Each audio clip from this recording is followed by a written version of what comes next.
AP ప్రజలకు ప్రభుత్వం good news. తక్కువ ధరలకే నాణ్యమైన సరుకులు. రాష్ట్రంలో మినీ మార్టులు. ఏపీలోని ప్రజలకు రాష్ట్ర ప్రభుత్వం తీపి కబురు అందించింది. ప్రజలకు తక్కువ ధరకే నాణ్యమైన సరుకులు అందించమని, ఇందుకోసం రాష్ట్రంలోని మినీ మార్టులు ఏర్పాటు చేసేందుకు ముందుకొచ్చింది. రాబోయే రోజుల్లో వీటిని ఏర్పాటు చేయనున్నారు. తొలుత 1000 మార్టులను ఏర్పాటు చేయనున్నారని తెలుస్తోంది.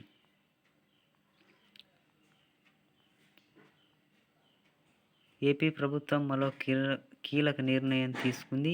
రాష్ట్రంలో ప్రజలకు తక్కువ ధరలకే నాణ్యమైన సరుకులు అందించనుంది. ఇందుకోసం రాష్ట్ర వ్యాప్తంగా 1000 మినీ మార్టులు తొలి విడతలో ఏర్పాటు చేయనుంది. ఈ విషయాన్ని పౌర సరఫరాల శాఖ మంత్రి నాదెండ్ల మనోహర్ ప్రకటించారు. ఢిల్లీ పర్యటనలో ఉన్న ఆయన కేంద్ర మంత్రి ప్రహ్లాద్ జోషి, ఇతర అధికారులతో సమావేశమయ్యారు. రాష్ట్రానికి సంబంధించిన ఇతర అంశాలపై చర్చించారు. అనంతరం మీడియాతో మాట్లాడుతూ కీలక వివరాలు వెల్లడించాడు. 2 రోజుల్లోగా ఢిల్లీ పర్యటనలో నాదెండ్ల మనోహర్ ఉన్నారు. ఇక ముఖ్యమంత్రి చంద్రబాబు నాయుడు గారు మినీ మార్టులు ఏర్పాటు చేయవలసిందిగా అధికారులను ఆదేశించారు. తొలుత 1000 మినీ మార్టులను ఏర్పాటు చేయనున్నారు.